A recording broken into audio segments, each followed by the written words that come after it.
And as we all know, 2018 is finally wrapping up. Hey, Coda, thanks for coming on. You're just in time for our first big topic. And as always, this has been a very crazy year for the game industry.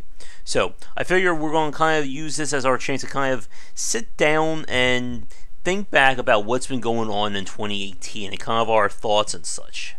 So I guess the first thing I want to ask you, Rob, is what did you think about kind of the state of games being released throughout this year? I felt 2017 was really like a banner year. I mean, there's so many amazing games that I kind of almost felt like disappointed this year. What did you think?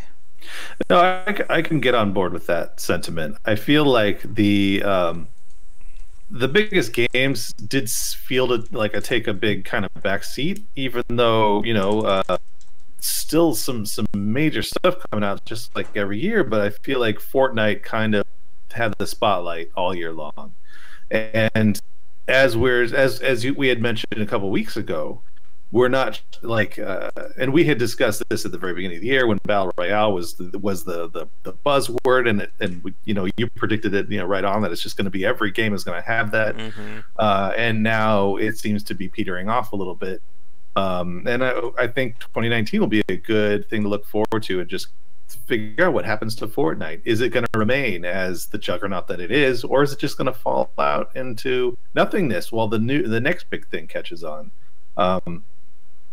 We had a seemingly disappointing launch in the next Fallout.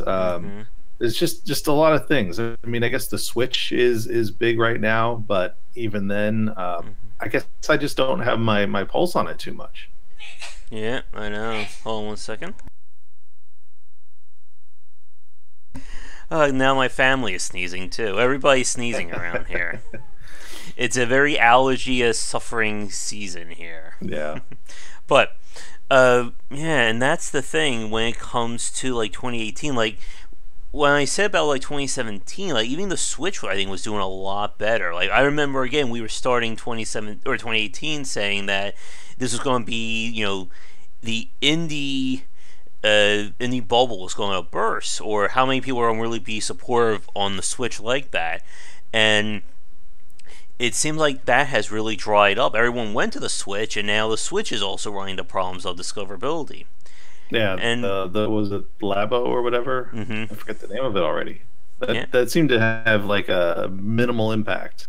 And yeah, sure, ask your question there, Coda. But yeah, and when it comes to like a lot of the games, as you said, like the AAA market didn't really seem to hit as hard this year. I mean, obviously we had Red Dead Redemption 2, Spider-Man, but like I was saying this on my top 10 list that nothing really like screamed out to me this year from the AAA scene. Like there was no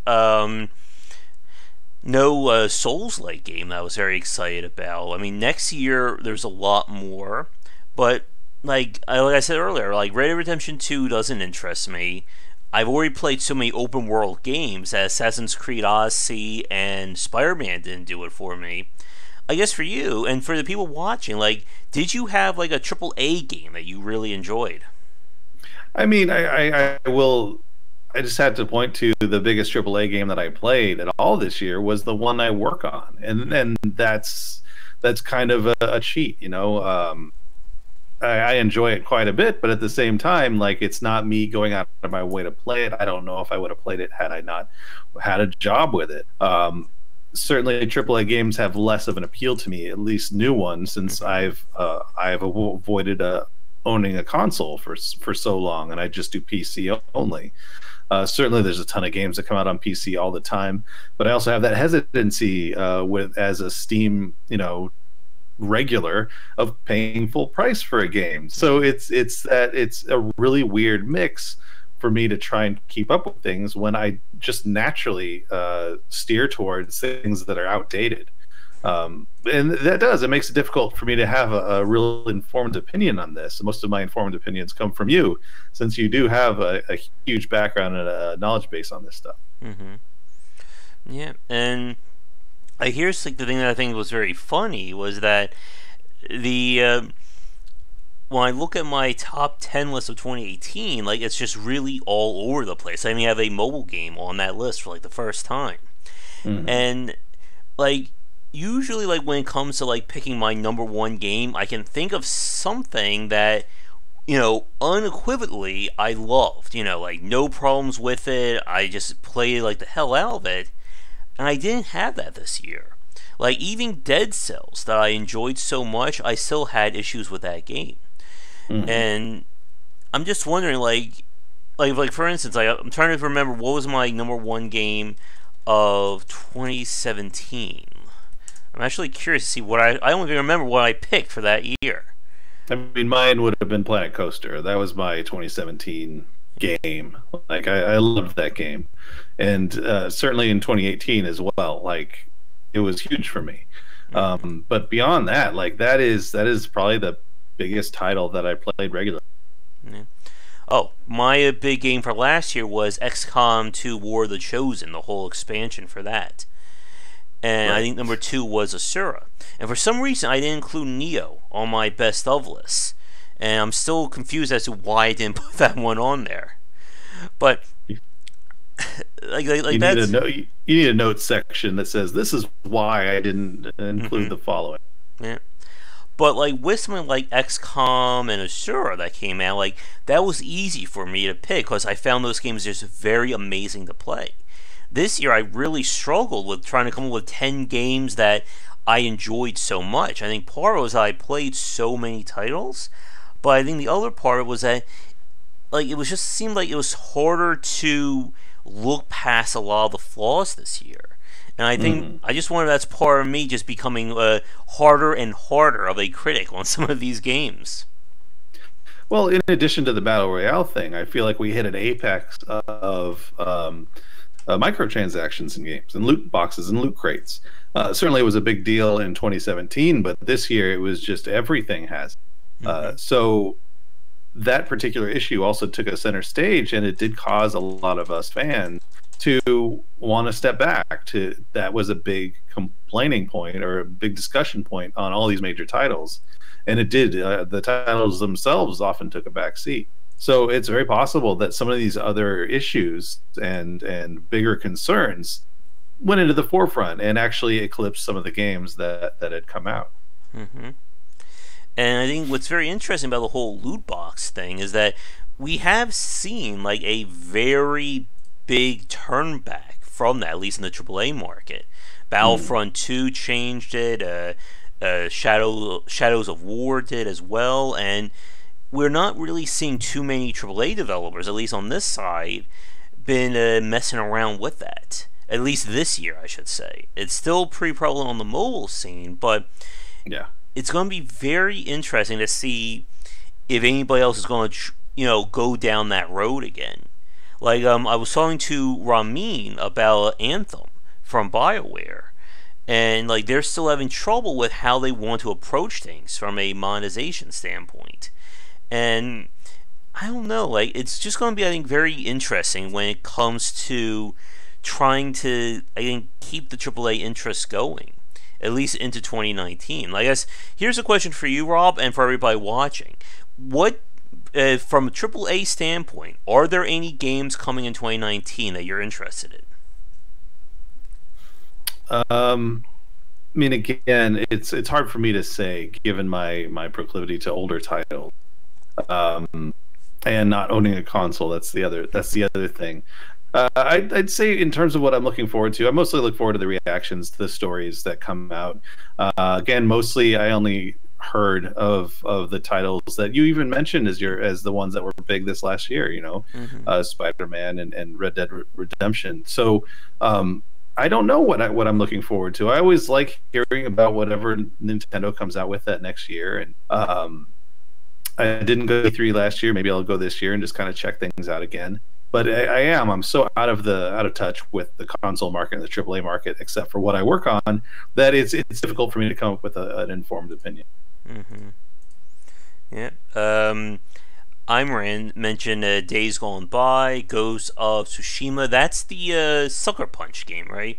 The Ghost one. And you also ask, what is the key to making an engaging and addictive combat system? That would definitely be a little. Oh, we can talk about that, but that's a little too big of a topic for this section right here. Let's see. What am I interested in? I think the only AAA game I'm really excited about is Sekiro, the next game from Software. I know so many people are probably gearing up for Kingdom Hearts 3, but I think the ship has sailed for me having any interest in that franchise. Yeah, it's weird when franchises go dark for so long and then try and make a comeback, because the games industry is so, your attention is distracted all the time. Unless you're regular every year or even every other year, you're gonna fall by the wayside. And as great of a series as that is, or was and is, it's tough to keep your eye on it. And I know RPGs in general are making a bit of a resurgence. They did kind of fall off for a while. Mm-hmm.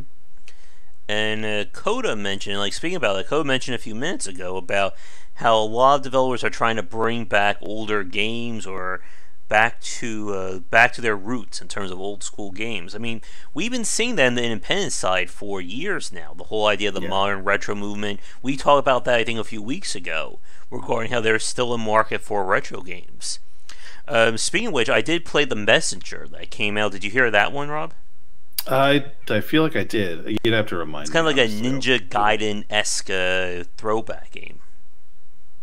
Okay. I mean, I do like the old Ninja Gaiden. I like the arcade version more.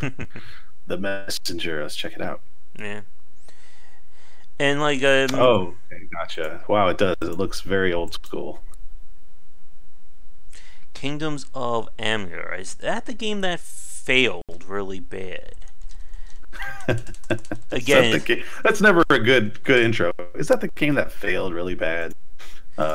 Yes, that was the one by Big Huge Games. It was developed and then came out. Then I think didn't it get bought up by the state of whatever. Let's see. Favorable reviews. I never did. Look it up. Oh, go ahead. Sorry. Oh, here is owned by the studio is owned by a former baseball pitcher, Kurt Schilling. Oh, right. Yeah, that is its own, interesting story. Yeah, I did follow that relatively, at least certainly from afar, but I was very interested in how that played out and what a train wreck of a situation that was. The entire state of Rhode Island, poor folks, had to get caught up in that mess. Reminds you of kind of what happened with Silicon Knights and all the horrors they did with that X-Men game and trying to make 2 Human. Yeah, I never did play that one though. I think is it available on Steam or is it on Origin only now? Which one? Kingdoms of Amalur. Let's see. No, it is available on Steam. $5. $5. Well, probably also for the sale as well. Yeah, 75% off, but usually 75% off does not speak well towards how it's doing as a game. Oh, by the way, I need to stop for a second here. The very first review someone posted is, this game looks good, but it doesn't have the cutting edge graphics of Red Dead Redemption 2. A game from 2012 should be competing with Red Dead Redemption 2 in terms of graphics. Oh my god. Maybe I'll add that to the list of games to pick up there. But back to the topic at hand in terms of 2018. Yeah, when it comes to the AAA market, again, we saw so many developers are trying to still rip off of Battle Royale in some way, shape, or form. But with Coda's point, we have been seeing some developers trying to go back to some older games. I mean, we saw 2 Theme Hospital-like games come out this year. Two Point Hospital and Project Hospital? Is that what it's called? Yeah, Project Hospital. which is on my list to pick up if it goes on sale a little bit more than that. But I guess, do you see, in your opinion, Rob, do you see more like modern retro style games coming out in 2019? It's a tough thing because it made its huge resurgence on the indie side, and I just feel like the only reason that it would be leaking into AAA at all, if indeed you could say that, is because of that success and the ease in which a person can make a game retro. I mean, there's so many tools out there that are specifically for that, and they're very cheap. That it just feeds that fire. In terms of like AAA retro, that's a little more difficult because there's no money in it. I mean, it's hard to say that because there have been titles that make a decent amount of money, like the old Bionic Commando, the redo of DuckTales, but like no AAA studio would take that on, as a real project to make real money.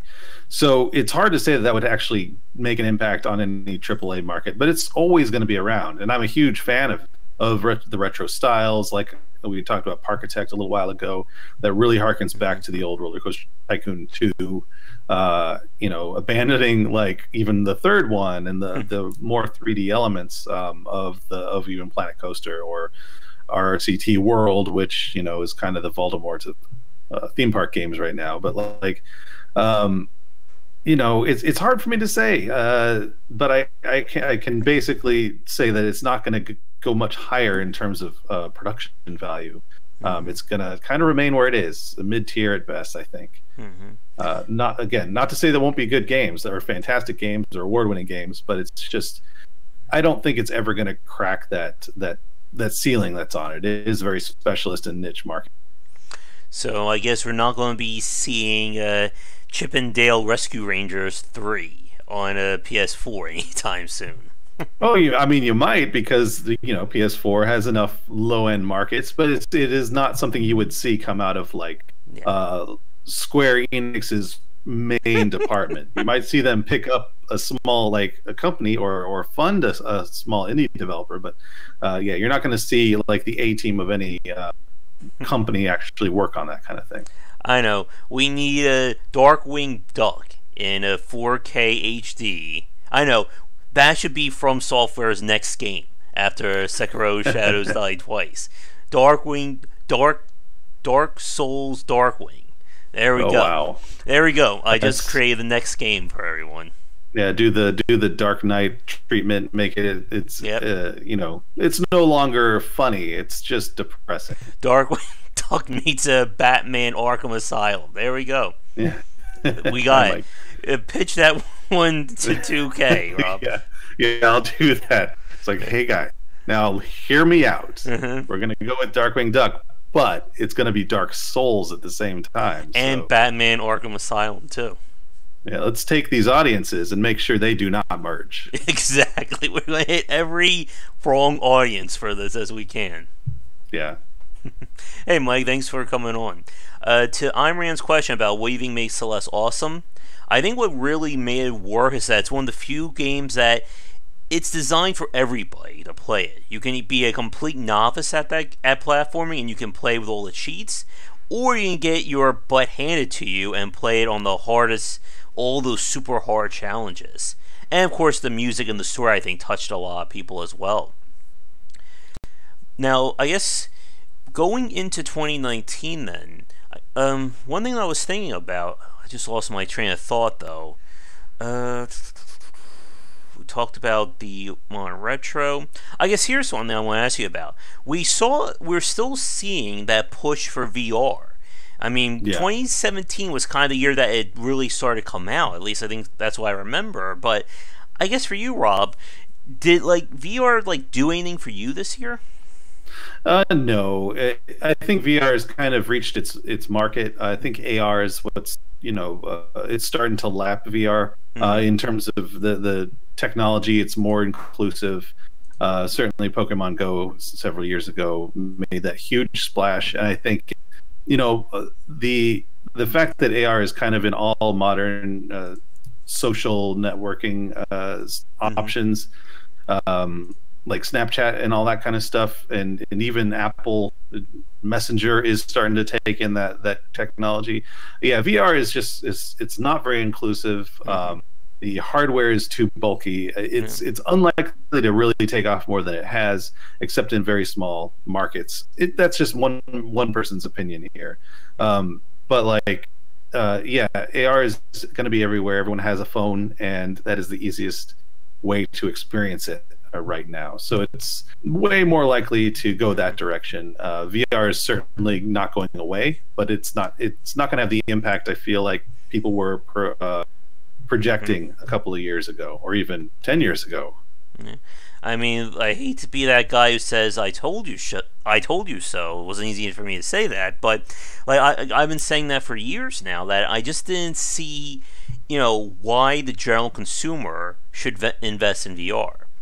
And I mean, there are people out there who are hardcore VR enthusiasts. Again, my friend, he is, all in on that. But like, I just don't see it getting any bigger. Like, again, like this year, I can't even think of one VR game that made me go, I must play this game. I mean, yeah, I mean, there's still regular old PC games that will push even the best system to its absolute limits. And then getting VR, you're either taking a massive step back in terms of graphics, or you're even more putting a toll on your computer. Yeah. And like we were saying this before, but like as you said, Rob, with AR, like I think if it's going to continue to grow, it's going to have to move outside of video games. I think, like we've said, like stuff like medical simulations, maybe museum tours, stuff like that could be an interesting way. But I don't see VR being, I think, the next step for the video game industry. Right, and I've seen VR becoming popular in like very specific storefronts. There's one downtown Disney over here. There's a very immersive VR experience that I need to check out as soon as I possibly can. But yeah, it's just unlikely. It's a great thing to get into because it will be a very strong community, and I almost, oh boy, it's hard to say this, but it's like a ham radio. It's most people aren't going to get any use out of it, but the community that uses it, they're going to be able to do things that kind of are enviable from the rest of us, or the rest. Mike is saying in chat about if only we had this VR tech in the 90s. Yeah, we could have totally done the Lawnmower Man for real back then. I loved that movie. Poor high school me that loved the Lawnmower. You should play the video game of it like I did. It is a trip. Oh, I feel like I did have it. I have this vague memory of playing that game, but I probably don't want to dig too deep into that memory. Let's see. What other big topics came out of 2018? Well, there's still been more talk about video game unions and the whole, churnout burnout when it comes to the game industry. And we are seeing people push for actually having a game union. I think there's a small group that started for 2019. And I don't know, I keep saying that I am in support of a union, especially when it comes to like working in the AAA market, where a lot of people don't have a lot of security in that field. And that's actually a segue into the second part of that, the whole collapse of Telltale Games. Now that's a very interesting one. I think it goes back to the nature of the game industry, that for us outside of Telltale, it was a massive shock. I mean, could you have predicted Telltale like completely collapsing on itself? No, not in that fashion at all. Like, I assumed this whole time that they had just embraced who they were, that they were like, this is our niche. We're kind of the kings of this domain. We're going to own it and just kind of keep churning out content. And lo and behold, they were basically building on top of mud, and it all collapsed, a giant sinkhole. Instead of kind of keeping true to who they were, they tried to build up on a house of cards that just collapsed. it's just hard for me to go into that. From a an outsider's perspective, it's always easier being the armchair quarterback. But like, Hmm. um, it just feels like that game, that the adventure game niche. Hmm. There's always been a ceiling there. I mean, it was big in the '90s, but it was never going to make that kind of resurgence that would allow you to think a huge company would be able to sustain itself off of that. And one that would try to get every major license under the sun. Hmm. They got Guardians of the Galaxy, Wolf Among Us, Minecraft, Game of Thrones. Like And Back to the Future for a while. Don't let's forget the Undead, Walking Dead. That was their big title for a long time. and those licenses weren't cheap to get Oh no, either. Batman, as Imran yeah, said in chat. Yeah, but going back to my point that from the outside, it looked like everything was hunky dory. They were, the biggest mover and shaker. But for like as Mike said, from the inside, it sounded like they were basically, as you said, Rob, they were building on a foundation of mud, yeah. and and that's always that very weird thing about the game industry. I mean, that's its own topic, but as we've said before, that it takes a lot to make things to succeed, and even just to stay alive in the game industry. And Yeah, absolutely. I know right now, like Jay Burgett is working on another game. I think Shadowhand did well enough for him, and we'll get to that point in a few minutes as well for him. But I think we are trying, or I'm hoping we're going to start seeing a trend of newer and first time developers start learning that there is more to this industry than just making a good game. And that's another really big point. We saw a lot. I mean, we see this every year, but we've seen so many games being released that I think it still is becoming harder and harder for new developers to actually make it in. We saw kind of the quote-unquote rise of itch.io. itch.io has been around for a few years, but it's been getting a lot more, I think, buzz this year. But I guess from where you're sitting, Rob, do you think that do you think it's become easier or harder to get your first game out these days? I mean, I think it's become easier to get your first game out. I think it's become harder to sell it. Yeah. It's making a living as an indie developer has always been way harder than it looks. But it was not that hard. Like, go back to 2010. When Steam is around, it's easy to get a game in there. And if you're a young programmer who knows what you're doing, and you have either a good artist on your team or you happen to be decent at art yourself, it wasn't hard to get some notice. But nowadays, it's impossible to get notice unless you do everything right from the very beginning, and even then get some luck on your side. Yeah, I know. I agree with what Mike is saying right there. It is really tough to survive, and yeah, you get that niche. You manage to get an audience, and they like you. You have to stick to it, and maybe experiment on the side. But you can't just decide that, okay, I'm going to be big now and spend all your money on growth without any kind of backing behind it. Yeah. And speaking about that, we also saw game developers like Stonehearth. They finally gave up making that game after 5 years of work. And then on the complete opposite end, we saw John Schaefer get renewed vitality, and he's finishing at the gates after I think 5 to 6 years of working on that one. Yeah, I do have a quick question that just popped in my head, and I apologize if it's going. I don't think it's too much off the rails, but I have not paid any attention to Kickstarter. Has that still been an impact that you've seen this year in terms of an indie developer being able to at least get a backing?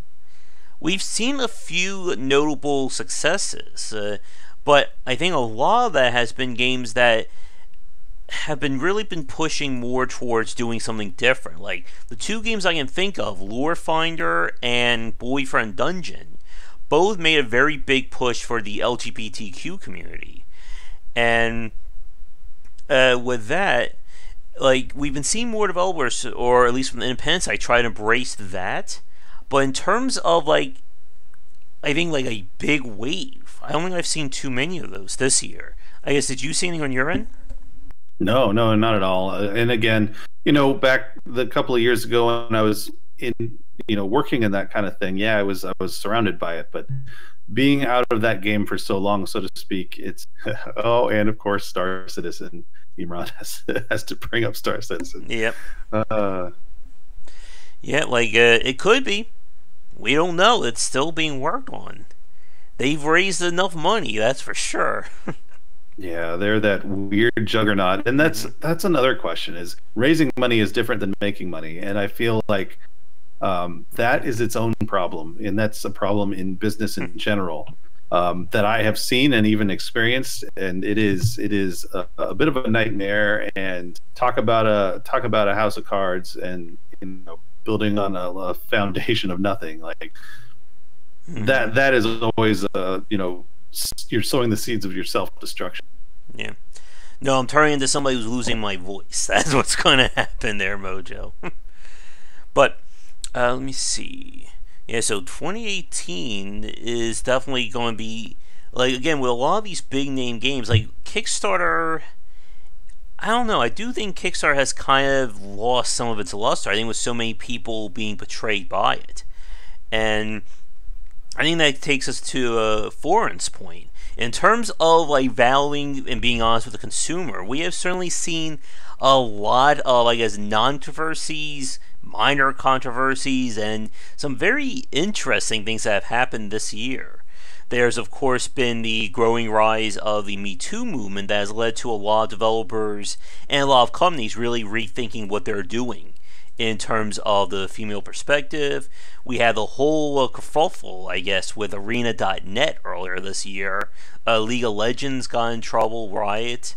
And there's definitely been a very I guess a weird push and pull between trying to make video games more inclusive while not allowing toxicity to take over. Oh yeah, we'll definitely talk about Fallout 76, I think, in a few minutes there. But like we're still seeing that push between trying to make the game industry more inclusive, but on the other hand, trying not to, ruffle too many feathers. I guess what did you think about all these like very weird issues we had this year, Rob? I mean, I think that it was time that a lot of this stuff came out. Like it is a kind of a good to get a little bit of a cleansing, make sure that you're doing things right, and that you don't have a couple of people there who can ruin a company and thus hundreds of jobs just because they're a dirtbag. You Mm-hmm. don't want that. So it's good to kind of make sure, shake things up, make sure everything's kind of as good as possible, and then try and build and strengthen yourself moving ahead. Mm-hmm. So I do think that that's a good thing, and maybe that's what 2018 was about. Was just everybody kind of finding where they are, figuring out who they are, and just kind of going from there. We'll Mm-hmm. see. We'll see. Maybe it was just an aberration along those lines, and we'll start to see more content that we all love more and can put our Mm-hmm. finger on in 2019. Yeah. Greed is good. But yeah, I think when it comes to a lot of these issues, like it's still going to be very. I don't think we're out of the woods yet. I still think like the whole GamerGate movement and a lot of these discussions haven't gone away, and I think they're still not going to. I guess that's the cynic in me talking. Oh, and I agree. I think that there's still a lot of stuff out there, a lot of rot that people Mm-hmm. don't quite realize is there until it'll be too late. But then we've got the whole idea of trolls. The Mm-hmm. the internet, the communities in general are littered with people who are just not fun to play with. Mm-hmm. And I hope that gets cleaned up a little bit. I feel like it's time for that particular aspect of our society to grow up a little bit, Mm-hmm. and hopefully we can move a little bit towards that end of things. Yeah. I think one of the big problems that I see is that the level of discourse still is, I think, very poor when it comes to talking about these topics. And it makes it very hard to have an actual discussion without everybody just lumping it into the other discussions. Like Diablo Immortal being a really good example of that. Like, there are some very big issues there from a marketing and design standpoint. When we had Ramin on a few weeks ago, we had that discussion. But everybody just wanted to focus on, if you hate Diablo Immortal, you are misogynistic towards women. I think that came up at one point. Or if you hate Diablo Immortal, then you are just a whiny fanboy who doesn't want more people to play Diablo. And like we saw, like many people, I know many YouTubers fall down that hole there. Yeah, it absolutely that is the case, and I feel like it will normalize over time and become a little more civil once we've all kind of settled down, because it has been a rough few years in that regard. So hopefully we can figure out how to do that on the whole. And yeah, Mike, you're right about on social media. I'm mostly talking about playing online, playing a multiplayer online with random folks. That has turned sour on occasion. It's one of my fears of playing multiplayer online. I tend not to do that because I don't want to deal with it, even though it's probably not as prevalent as I think. But then again, it may be. So I don't know. Yeah, like, I can tell you this right now, folks. You won't be seeing any League of Legends or Dota 2 footage on this channel right here. Yeah. Yeah, that's not happening here. I already have enough mental scars from trying to play those games. Now, here's an interesting question for you, Rob, and for the folks watching. One of the things that we've been seeing, at least in the back end, or I guess this part of 2018, and partly into 2019, has been trying to curtail some of that behavior. It was recently announced that Blizzard is going to tie, what was it? They're going to tie, if you're going to use Twitch to watch like a Blizzard event or something like that, or a Blizzard multiplayer match, you have to tie it to your Battle.net account. So that it's basically a way of trying to remove a lot of the anonymity when it comes to, people being trolling and cursing and all that. We saw that very weird thing, that whole bully hunters thing. Did you hear about that earlier this year, Rob? No, I have not. Oh, that was just a epic fail of people trying to create a service where if you were being bullied or trolled in a game, you would call them and they would sign onto your game and fight the troll and get rid of them. Yeah, I guess I kind of remember that. Oh my god, that was just a horrible idea every which way. Yeah, that's never good. It's very reactionary. But it is a problem, and I think the only way to solve it is just to kind of hopefully just kind of hope it matures and guide people along that way, because it does really suck. I know, just again, having worked now in the esports side of things, I don't think people quite realize the impact it has when you act like that online. Like, there are a lot of people trying to make a living, trying to get to a point where they're professional in this regard. But when you act like that, it's very visible. When teams are looking to hire you or recruit, they notice this stuff and they don't want the bad press, and so you will lose out on a job if you act like that online. If you're going for that, otherwise you're just going to lose out on people who want to play games with you. And I'm sure that some companies are going to figure it out over time how to properly manage that in a way that's not aggressive, like it sounds like the thing you just mentioned. Yeah, and I agree with Foreign's point there. The internet minus anonymity is basically everyone being able to watch what you do and all that. And I think that's going a step too far. But as you said, Rob, like, when we're talking about like esports, like, it's one of those things that we really don't have a true analog. The closest we have is basically real sports, the NFL, FIFA, etc. And like, I don't think you can police your fans. I think that just seems like you're going to cause more trouble. Like, obviously people are going to like the fact that you'll never see a curse word or stuff like that, but I don't know. It sounds like that may be going too far in an extreme. Like, what do you think? Well, I think it's less about, in that particular case that I was discussing, it's less about the fans and more about the players. Yeah, like the players. If you are in the NBA, yeah, you really got to watch how you react in public if you're a player. If you're a fan, yeah, I agree. Do say whatever you want. If you have a channel and people like hearing you, swear and curse at the opposing team or a particular market, then yeah, go for it. That's entertainment in its own regard. But like when you're just a player online and you're trying to play with other people, that becomes corrosive and it damages it might in the end actually damage a game's value overall if it's abused too much. So someone will figure out the right way to handle it, and I hope it does help mature that particular thing as a whole, because it's weird. It's weird that it's lasted this long. Yeah. Yeah, and I agree with you completely there, Rob, about players. Like, again, that's the easy way. That's the easy example there, because we can look at real sports. And even, any professional medium. If a big movie star starts, punching people in the middle of, of a public mall, they're not going to have a career, in a few minutes after that. And the same thing goes for, again, any major sport. You cannot... it's kind of those things what's that expression? I guess the fish stinks from the head down kind of thing.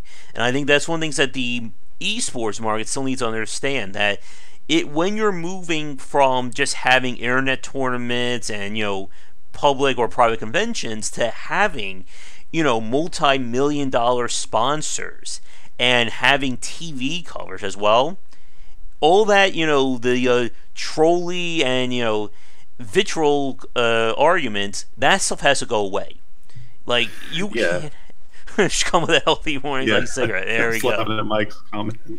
The stuff that when you see esports players saying racist or homophobic thing during a match or on their own public account, that stuff has to stop.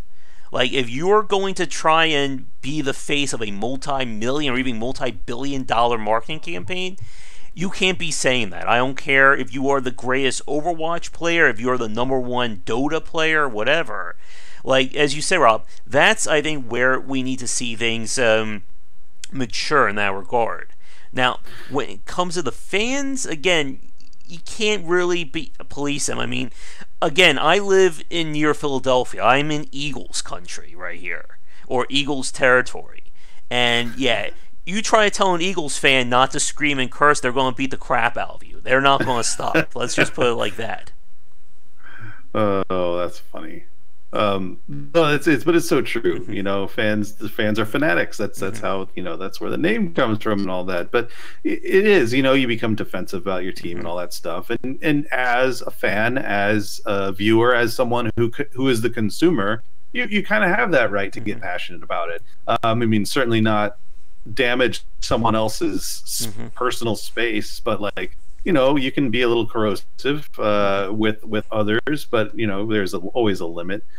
I will say that there was a bit of news that we kind of glossed over, and that was Ninja had his own little piece of weirdness this last year, and that he wouldn't co-stream with another woman or something like that. That was very weird, and it's awkward, and that's not all that. I mean. It's weird. Let's just leave it at that. It's weird and it doesn't help anybody. So it is when you're at that large stage, I do feel, you got to watch. You do impact people, I guess is what you should be aware of, the fact that you impact a lot of people, and for better or worse, athletes say stupid things all the time, and so do celebrities. So you take it with a grain of salt, I guess. And with Ninja's case, I'm not sure if Foreign misspelled genius on purpose or that was just a spell check issue. But it goes back to what we were saying when it comes to the game industry and trying to mature, is that, again, the people that we're trying to prop up when it comes to esports and being, I guess, quote-unquote ambassadors when it comes to the game industry are just gamers at the end of the day. And these are people who have made a career yelling and screaming and saying all manner of nasty stuff online. And Ninja is no exception to that rule. I'm sure we've all seen, troll or flame compilations or soul compilations featuring Ninja back in the day. And he does seem to have taken on that role of a more mature individual, so I can't really go against him for that. I do feel like, from what I've seen of him, and again, I feel like I shouldn't speak of him except for that little snippet of news that I brought up, but I shouldn't speak of him in any broad stroke in terms of his talent or how he conducts himself. It's just that one piece of news was a little weird, and it is someone who's super famous in this particular stage. But I don't know if I agree with that at all. Yeah. Warren. Yeah, I have a quick thing to say about what both Mike and Foreign's comment, but yeah, I think what we're seeing is that a lot of the people, not just when it comes to esports, maybe just like big name YouTubers, have been having that light shine on them in terms of their behavior, and it's one of those very weird situations that that you can't be, polarizing, and in the same breath try to be seen as, this all around I'm this great guy kind of thing there. Like, for instance, like with Ninja, like the whole thing about him saying about not streaming with women. Like, you have that, and then you have him being a major guest on Ellen and doing dances like with Jimmy Fallon and stuff like that. And like, you can't really, I think, have it both ways. I think that's one thing that the game industry is going to have to start to learn or focus on, is that you either want to go all in and be this person who's going to truly be an ambassador, or you're going to still be locked to whatever your chosen niche is. Like, it's the same thing that I saw, like, Dr. Disrespect, who last year, he got, the video game, what was it, a video game player of the year award or something like that from the Game Awards, and then we learned that he was cheating on his wife, and all the other, and there's other nasty stuff about him as well. And it's one of those things, I think the game industry is a little too quick to prop up YouTubers and streamers as, the quote-unquote heroes. And, like, we really haven't seen that kind of, trying to think. Like, I guess here's the thing. We really haven't seen, I guess, the Shigeru Miyamoto equivalent when it comes to game journalism or the game community in general. That, that one person who kind of becomes, like, the beacon. Like, even people like Hideo Kojima as well. Like, people love Hideo Kojima, Shigeru Miyamoto, etc. But we really haven't seen, I guess, that equivalent when it comes to game journalism. And that's a topic, that's a 3-hour talk right there if we wanted to get into it. Yeah, I mean, it's an interesting thing to bring up because it's such a weird world. Because I know there have been, game journalists from the 90s who are very popular, and the magazines, the rags, the physical media. But certainly, it's such a competitive field. I'm sure you have no idea how that works, John. Yeah. I mean, maybe you're the guy. Maybe you're the guy to do this, bring everyone together. Oh, but yeah. like, it is such a weird job because it's you immediately have everyone disagreeing with you. Like, I can't imagine writing an opinion article of a game and not having half the people write you death threats. It's an interesting thing. I know for YouTubers, again, there's so many. To make a splash is near impossible if you haven't been around for this long already. I mean, you could argue that some of the people who've been around for a very long time, and why can't I remember the stupid comic's name all of a sudden? Penny Arcade? The PAX folks. Yeah, Penny Arcade. Like, you could consider them to be very big, video game, like, not quite journalists, but they're that kind of medium who've been around for a long time and have impacted the video games on a massive scale. And a far-reaching scale, like having a series of conventions, not even just one, but like they started out from fairly humble roots. So you could say that they're pretty big in the industry and have been for a very long time. It's just easy to overlook them. And in terms of YouTubers and that kind of media creator, it's hard for me to say because that type of media is mostly focused on people who are way younger than you or I are. And so I don't have my finger on the pulse of those people who are super famous. I mean, I've heard of Ninja, but again, that just kind of showcases my level of knowledge that I don't know many others beyond them. I know a lot of the Dota 2 people just because I've watched a lot of the tournaments, so I know the broadcasters. But again, outside of that, I don't know much at all. I know way more about the commentators for football and basketball than I do for anything in video games, which is a bit of a sad thing to say. Mm-hmm.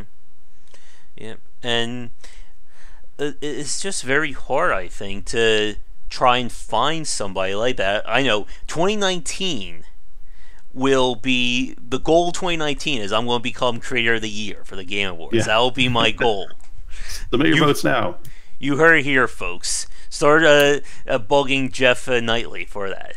I do want to say real quick before Imran leaves, yeah, go and visit Josh's other stuff. Like this show that we do every Sunday is kind of a far-reaching, all-around look at the game's business. Yeah.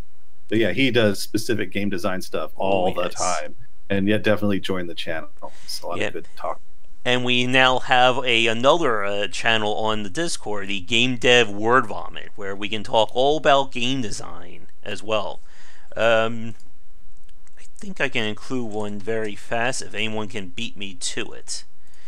But I think I have 2 more points for this section, then we'll move on.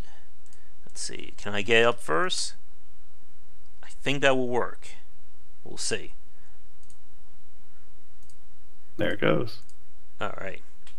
But yeah, like getting back to the point about Foreign and Mike's point from earlier. Yeah, the whole, again, like the idea of working with women and women in the game industry, again, continues to be... yeah. Oh yeah, we're going to have lots of people over here, I'm sure. But still about trying to be more accessible to women and other people and other groups of people in the game industry continues to be a major push into 2018. Like that again goes back to the whole issues of what Foreign Mike were talking about with again, and what you brought up too as well, Rob, about Ninja not wanting to play with other women, and about how women will only want to play women as well. Like we even saw that with there was another weird little non-controversy. That's not easy to say very fast. Was with there was an anime that was being developed, and they're saying it's an inclusive place, but the writing room is all women. Like there's not one man on the writing team. And this goes back to what Rami and I were talking about earlier this year when we did a talk about diversity.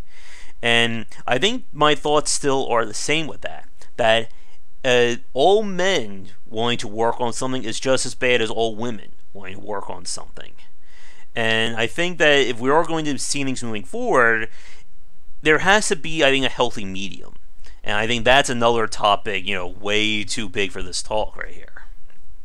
Yeah, and I will say that I think it is a natural reaction because it does get toxic and makes it very uncomfortable for in some of these areas for women to work alongside and certainly play games with a group of only men.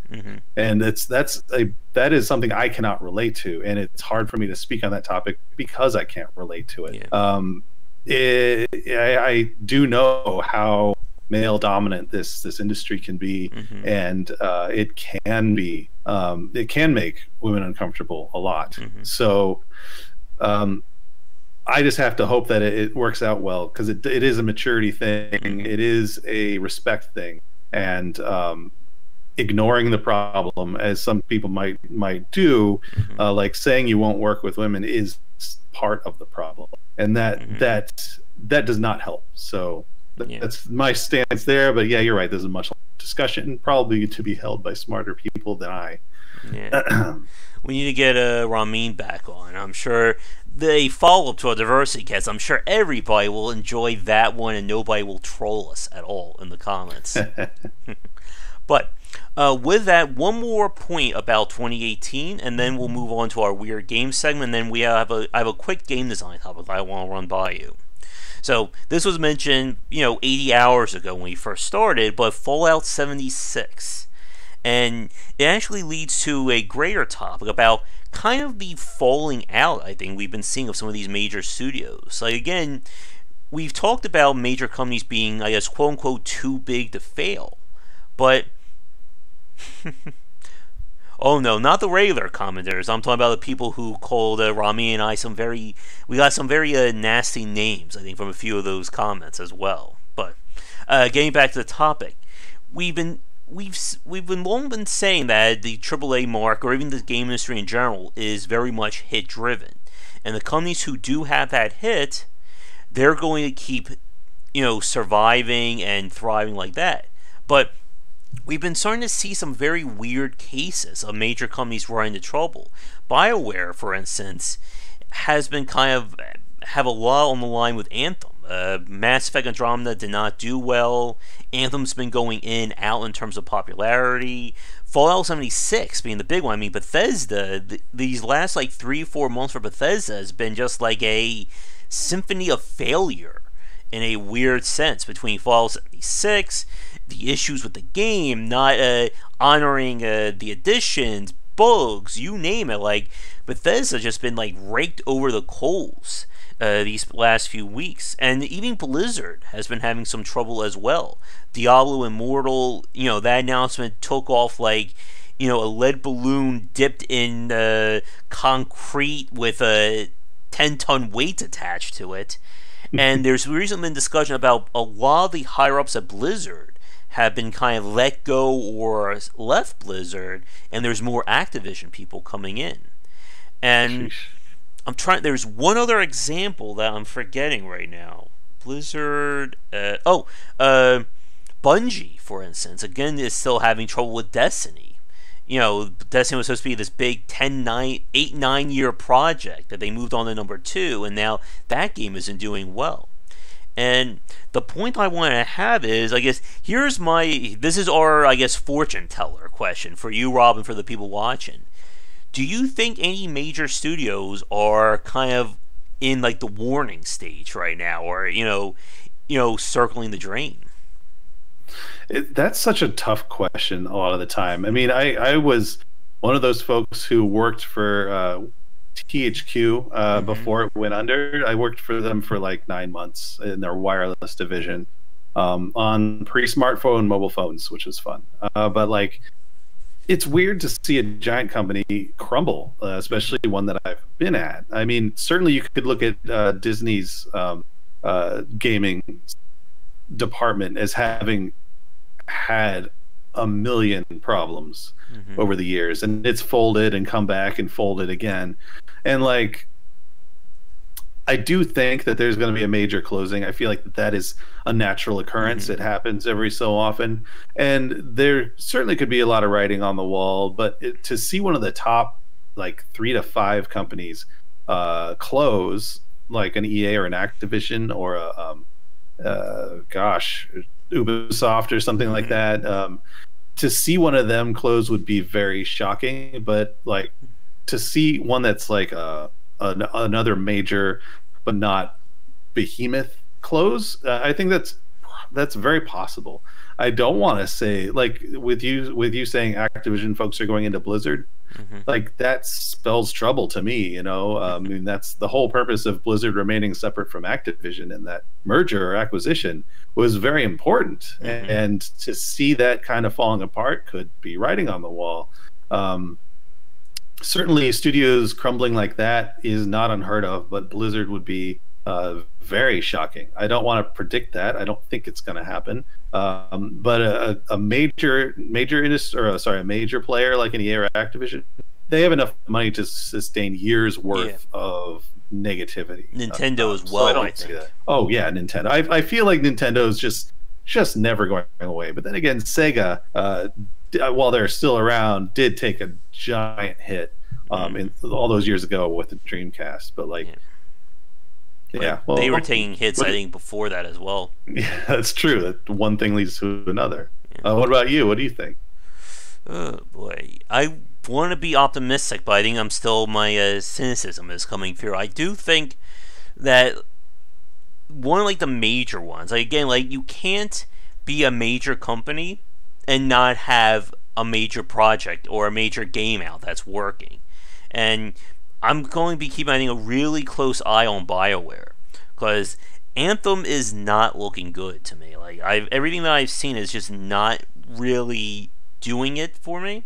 And if it's not doing it for me, I'm just wondering what the other fans of BioWare are thinking right now, because it has been a very long time since BioWare has kind of been the celebrated company. Again, when was Mass Effect 3? I've lost track when that game came out. Well, let's see if I can look it up real quick. It's a race. Let's see. You're right. I feel like one of the things, not even on Steam, of course, but I think one of the telltale signs, so to speak, is a series of layoffs. Now, Telltale in particular did not have layoffs until the very end, which was its own problem, because the management of that closure seemed to be the most abysmal part of the closure. The fact that nobody knew about it until it happened, and then you just saw the wheels fall right off. Yeah. Like, oh, we're going to keep a skeleton crew, and they're gone. Yeah. Like, that's the kind of thing that a major studio should not do. Like, you'll see a series of layoffs that a company struggles, and usually that's them trying to right the ship. So if you start seeing a series of layoffs and they just keep coming, like, and a bad release can definitely spell doom for a major company. If they do like one release every couple of years, one bad release can spell a lot of doom for you. So, yeah, that's what to look for, I guess. Yeah, there you go. But yeah, like, it will be very curious to see. So I guess to wrap things up for this segment, then we'll do a quick weird games, and then we'll go to our final topic then. I think the big trends that we're going to hopefully see in 2019, and I guess I'll throw this over to you, Rob, as well. Like, for me, the things I'm very curious to see are going to be what's going to happen with the Epic Games Store. How are things going to improve in terms of, I guess, like the e-sport or just general, again, trying to get somebody to be like a representative of the game industry. And I want to be very interested to see, I guess, really, like, what's going to happen with some of these major companies. Again, Blizzard and BioWare are kind of on my keeping an eye on list. So, yeah. I guess for you, Rob, what trends or what are you going to be focusing on for 2019? Like, what's going to be interesting you? Okay, well, definitely the battle of the online stores, the digital stores. That is something that you and I have been talking about for years, and it looks like it's finally starting to come around a little bit. I want to see what happens with Battle Royale. I feel like that's going to take a big tumble.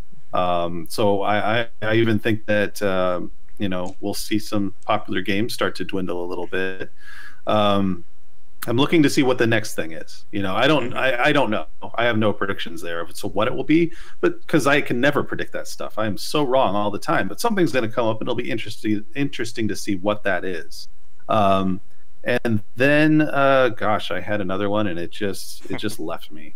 But yeah, I think that those things in particular, the Battle of the Stores, and like the kind of going away of Battle Royale being replaced by something else, that's what I think I'm going to look at this year. All right. And for the people watching, if you want to leave a comment down below or in chat, feel free. But more retro platformers. That's good for me, because that's what my book's going to be on. So, yeah, keep them coming.